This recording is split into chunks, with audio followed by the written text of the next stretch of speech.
अगली खबर की ओर रुख करेंगे। लोकसभा चुनाव के मद्देनजर प्रधानमंत्री मोदी ताबड़तोड़ रैलियां कर रहे हैं और इसी बीच आपको बता दें कि पश्चिमी यूपी में दूसरी बार पीएम की सबसे बड़ी रैली आयोजित की गई थी। पीएम मोदी ने सहारनपुर में भी 3 लोकसभा सीटों को साधने का प्रयास किया। वहीं विशाल रैली कर सहारनपुर की जनता को संबोधित कर विपक्ष पर जमकर हमला बोला। उन्होंने सपा के बार बार टिकट बदलने को लेकर भी चुटकी ली। साथ ही कांग्रेस के घोषणा पत्र की तुलना मुस्लिम लीग से भी कर डाली, जिसके बाद सियासी खेमे में हलचल मचना भी स्वाभाविक था। वहीं पीएम मोदी ने अपने 37 मिनट के भाषण में मोदी की गारंटी की बात की और पीएम मोदी ने कहा 10 वर्ष पूर्व चुनावी सभा के लिए यहां मैं आया था और उस समय देश घोर निराशा से गुजर रहा था। उस समय गारंटी दी थी, देश झुकने नहीं दूंगा, हर परिस्थिति को बदलने का संकल्प लिया था, आस्था को विश्वास में बदलने का भरोसा था। आपने अपनी आस्था में कोई कमी नहीं रखी तो मोदी ने भी कोई कमी नहीं छोड़ी। साथ ही उन्होंने कहा मुस्लिम समाज को साधने का भी प्रयास किया और अपने भाषण में 3 तलाक कानून का भी कई बार जिक्र किया। सार्वजनिक मंच से उन्होंने कहा कि 3 तलाक कानून को बना करके हमने बहनों को और मुस्लिम परिवारों को बचा लिया। वहीं पीएम मोदी ने अपने संबोधन में किसानों को भी साथ जोड़ने का प्रयास किया और इसकी भी बात की। और इस वक्त हमारे साथ राजकुमार राजू जी हैं, बीजेपी के प्रवक्ता, सहारनपुर से हमारे साथ जुड़ गए हैं। राजकुमार राजू जी नमस्कार, बहुत बहुत आपका स्वागत है। नमस्कार जी, अब की बार 400 पार का नारा और सहारनपुर में तो प्रधानमंत्री नरेंद्र मोदी खुद गए और उन्होंने मुस्लिमों की बात की, उन्होंने किसानों की बात की, उन्होंने नौजवानों की बात की। तो लग रहा है अब पूरी तरीके से प्रबल दावेदारी राजकुमार जी। बिल्कुल दावेदारी है भाई साहब। देखिए, हमारी लोकसभा 1 नंबर है। मां शाकुंभरी देवी के ये पृष्ठभूमि जो है, ये धरा है, वहां से लोकसभा नंबर 1 आती है और मेरा विश्वास है कि 400 पार इस सहारनपुर की एक सभा, जो 1 नंबर की लोकसभा है, इसे जीतकर हम 400 पार करेंगे। और इतना कहूंगा मैं कि मोदी शिवाजी हो गए, तानाजी अमित शाह, पूरे देश में हो रही दोनों की वाह वाह। CAA हो गया जारी, अब चाहे शाहीन बाग में जितनी बिठा लो नारी, अब कोई न चलेगा वार, अब तो होंगे मोदी जी के पूरे 400 पार। जी अच्छा राजकुमार जी, एक बात बताइए, जो लगातार काम किया है ये काम बोल रहा है, आत्मविश्वास है, या विपक्ष थोड़ा हल्का पड़ रहा है? क्योंकि लगातार जो विपक्ष प्रत्याशी बदल रहा है उसको लेकर के नरेंद्र मोदी ने खुद भी चुटकी ली। तो किस दम पर जनता के बीच जा रहे हैं? जी भाई साहब, आपने अपनी बात में ही आंसर भी दे दिया। विपक्ष परेशान है, कोई नीति नहीं है, कार्यक्रम नहीं है, कैंडिडेट नहीं है, ढूंढने से कैंडिडेट नहीं मिल रहे हैं, बार बार बदल रहे हैं। और ये मोदी जी का काम, उनका विश्वास, उनका कार्य, उनका चारों तरफ जो सड़कों का जाल बिछा दिया है, जो रेलवे लाइनें बिछा दी है, जो बसें चला दी है, जो योजनाएं दे दी है, गरीबों को अन्न घर घर पहुंच रहा है। कोरोना के बाद भी हर 15वें दिन उनको राशन मिल रहा है, आवास मिल रहे हैं। तो जनता तो मोदी करेगी। मोदी की तो गारंटी में जान है और सच्चाई है और वास्तव में जो मोदी कहते हैं वो ही करते हैं।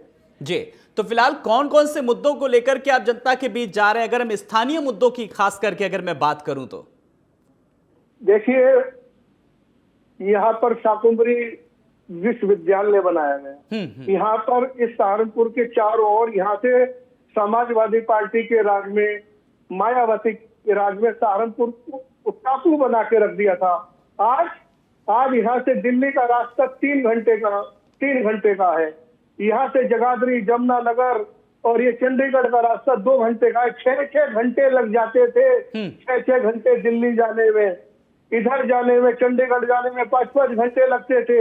अब तो आप हाईवे पे आइए और सीधे जहां आपको जाना है वहां घंटे, 2 घंटे, 4 घंटे में पहुंच जाइए। जी, लेकिन विपक्ष तो साफ तौर पर कह रहा है कि जिस तरीके से जो वादे किए थे वो वादे नहीं पूरे किए। लेकिन मोदी की गारंटी, जब अभी 5 राज्यों में जब चुनाव हुए थे तब चली वो जादू भी चला, वो मैजिक भी चला मोदी का, लेकिन अब लोकसभा चुनाव के परिप्रेक्ष्य में जिस तरीके से बात करें तो क्या लग रहा है कि कुछ नाराजगी भी सामने आ सकती है या सब कुछ ऑल इज वेल है? ऑल इज वेल नहीं भाई साहब, विपक्ष तो पगला गया है। आप देखिए मोदी के वादों की बात देखिए, 500 साल की लड़ाई के बाद राम मंदिर अयोध्या में बना कि नहीं बना, वादा।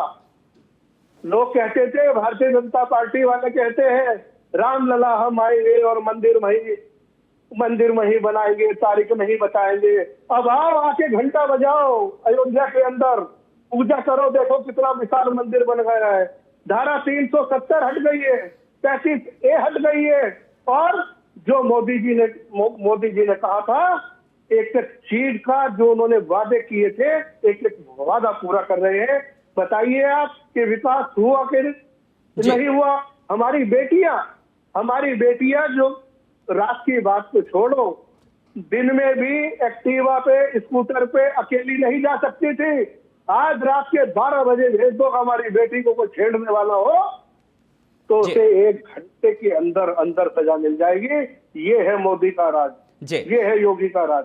जी राजकुमार जी, जिस योगी राज और मोदी राज की बात की जा रही है, एक सवाल जब बड़ी जिम्मेदारी से मैं आपसे जानना चाहूंगा, जब हम बात युवाओं की करते हैं, और जाहिर सी बात है युवाओं को क्या चाहिए, एक अदद रोजगार। तो स्थानीय जो मुद्दे हैं, जब ओडीओपी की हम बात करते हैं, वन डिस्ट्रिक्ट वन प्रोडक्ट को लेकर के, तो स्थानीय कुटीर उद्योग को किस तरीके से सरकार बढ़ावा दे रही है या बढ़ा रही है ताकि लोगों को रोजगार मिले, रोजगार के अवसरों का सृजन हो? 22.5 लाख करोड़ की बिना गारंटी का लोन इन्हीं युवाओं के लिए, इन्हीं नौजवानों को सरकार बिना गारंटी का लोन दे रही है। लोग कारोबार पे हैं। कौन कह रहा है कि रोजगार नहीं है? रोजगार पहले से मैं कहता हूं कि सैकड़ों गुना ज्यादा है। एक घर दिखा दो, इसमें कोई बेरोजगार हो, काम नहीं कर रहा हो, दुकान नहीं हो, उसका अपना काम नहीं हो, या उसकी नौकरी ना हो, हर परिवार बहुत अच्छे ढंग से चल रहा है। आप देख लीजिए, आप घरों में देख लीजिए लाइवार, पहले लोगों पे साइकिलें नहीं होती थी। इनके राज में अगर स्कूटर भी होते थे तो टूटे फूटे वही पुराने मॉडल के होते थे। आज एक्टिवाओं में और नई बाइकों पे, नई विदेशी बाइकों पे, स्वदेशी बाइकों पे बच्चे घूम रहे हैं, ट्यूशन जा रहे हैं, यूनिवर्सिटी जा रहे हैं, कॉलेज जा रहे हैं। तो क्या ये विकसित भारत नहीं है? ये लंबी अंतरिक्ष, ये बिल्डिंगें बन रही है चारों तरफ, ये विकसित भारत नहीं है क्या? हर मोदी जी का जो एक नारा है, हर जिले में, हर मंडल में तो एक विश्वविद्यालय मिलेगा। क्या विश्वविद्यालय नहीं बन रहे हैं? चारों तरफ बन रहे हैं। क्या मेडिकल कॉलेज नहीं बन रहे हैं? चारों तरफ बन रहे हैं। जितना विकास कांग्रेस ने 70 साल में किया, ये मोदी जी ने 10 साल में दिखा दिया।